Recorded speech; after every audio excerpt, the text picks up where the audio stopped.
I do like to see that you're moving out with these units. It looks like you're catching these Zerglings off guard. Naga obviously not paying attention enough to his mini-map, and that's really, really important, especially this vision of the Selnaga so far that you can see these units coming from quite a distance away. So try to save your Zerglings. They're not worthless, even though they are Zerglings, and nobody really likes Zerglings. So just something to be thinking about. Alright, so I'm assuming he's going to be throwing down an expansion here soon. Come on, Sack Patrol. There you go. Alright. So, but again, you know, what is he chrono boosting? He's going to be 25 energy. He's chrono boosting, hopefully probes. He's doing a good job keeping this down. He wants to be able to bolster this, transform that into a warp gate. Yeah, not bad, not bad. Spending extra gas on sentries, always fun, always fun. And he's decided to push in. Oh, does he get a chance to select this? Oh, unfortunately, does not take that out. These roaches doing a fairly good job. No counterattack coming from Naga. Naga just chilling at the front of his base. Alright. Alright. Alright, I'm going to pause this. I'm going to return to around the 2-3 minute mark. And we're going to pay a little bit of attention to what Naga is doing. Alright, so put it on fast forward. Sack Patrol. Just scouting the spawning pool. It's the only thing he's got. Patrolling his probe. Alright, now here comes Naga's drone. He's probably just going to be able to attack this guy. Oh, 8-click move. 8-click move. There you go. He's noticing he can't put down the expansion, but it's already been delayed. Attack the probe! Oh, man. See, yeah, that you just attack the probe. You know, I mean, you kind of got away with an expansion, but I think that it's a little further away than it could be. I'm assuming there's a whole other space here that it can go. I can't really tell, it's just eyeballing it. But taking a look at your units, you got your queen on the way. You're going to be supply blocked here. Oh no, you got a overlord popping, so that's decent time on that. Although you do have larvae that could be getting turned into drones. Okay, alrighty. So just forwarding it along a little bit.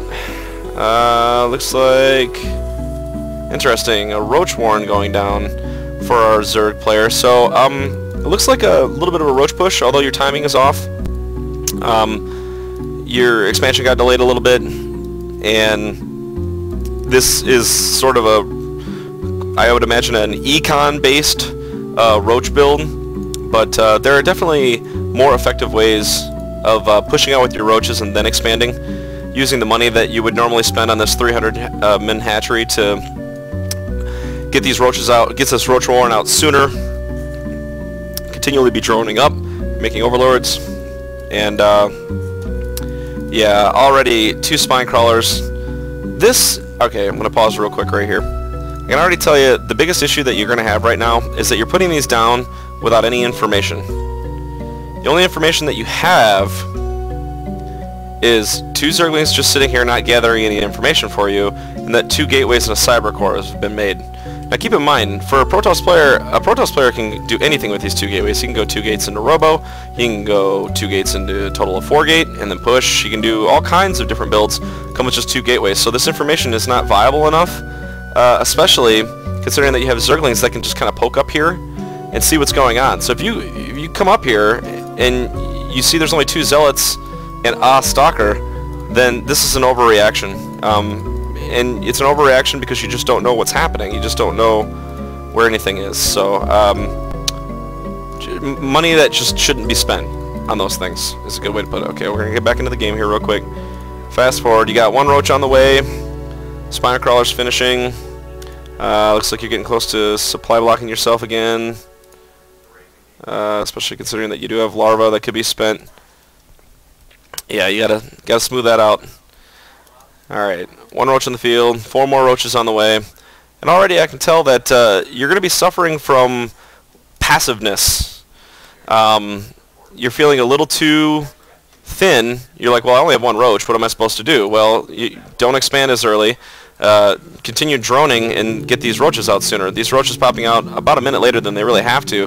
There are builds that get these roaches out quicker and get your expansion out faster. But it's aggressive, and there's a difference. This is passive, and it's allowing your opponent to expand, and already the Protoss is going to be doing the best he can to try to apply the pressure at your front. So, you know, the fact that these are here aren't really as necessary if you could deny this, right?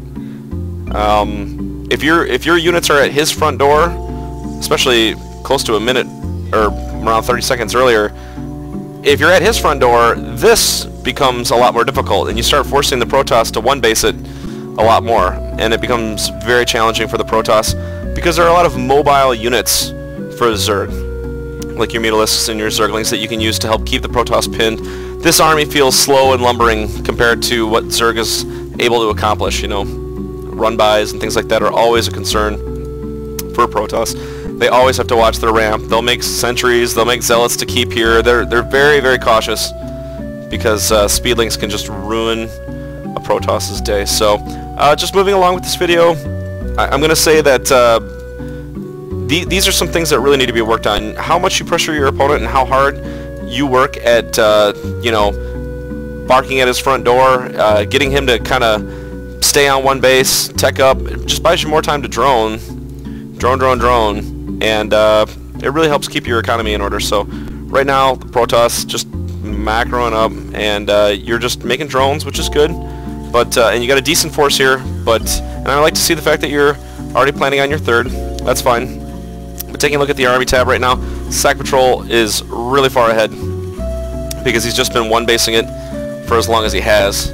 And this is a fairly scary army, especially with the Immortal support and a lot of decent sentry support to really help give your ground units a very difficult time. Sack Patrol, I like to see his map control. Unfortunately, alright, now it looks like he's about to push out, so that's good to see. This is going to be really difficult for you to defend, but you know, very possible. Kind of like to have seen his observer be a little bit more active there so he could see where the units were. Zerglings moving into a retreat.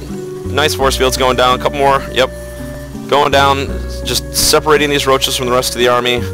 Weakened a few of these stalkers. Not bad. He is going to be retreat and be trying to recharge those shields as best he can. Nice job sniping those creep tumors. It's very, very nice to see. So, yeah, just continuing to macro at home. Really not bad. Now he's able to actually utilize these unit-producing structures. If anything, putting down more gateways is a really good idea. You could probably put down, he probably could put down a couple more gateways, realistically, and not supply block himself. This gets really difficult when you get in this macro play, supply blocking yourself. You just hit that cap like so quick, and it turns into a really challenging thing. So, you know, in all honesty, I think that your opener just could have been a lot more aggressive, and you should focus on that aggression. You're feeling scared because you're in the dark, and you're not, you know, you're not getting the vision that you need, and your opponent is basically doing everything in his part. Whoa, almost taking out that observer. And you also have two overseers. I'm not sure really what the point of that is, unless you're trying to get like a, you know, a fast scout or something to that effect. But again, you could have way more information than you currently do before this time even starts. So now the game kind of turns and transitions into something else, and there are all kinds of tactics and various things that could have been done. Neural Parasite isn't even, you know, the reason why you would have lost this game. You know, these advantages that you can gain early on can finish a game way sooner than this. So just keep those things in mind. And that's going to wrap it up for this episode of I've Got Beef. Thank you for watching. Please feel free to register and sign up for wtribe.com. And hopefully I can do an episode with you and basically just go over it and really help try to improve your openers and improve your aggression and your use of your army. And don't be waiting until the 13-minute mark to attack. It's just bad habits. So thanks for watching and have a good day.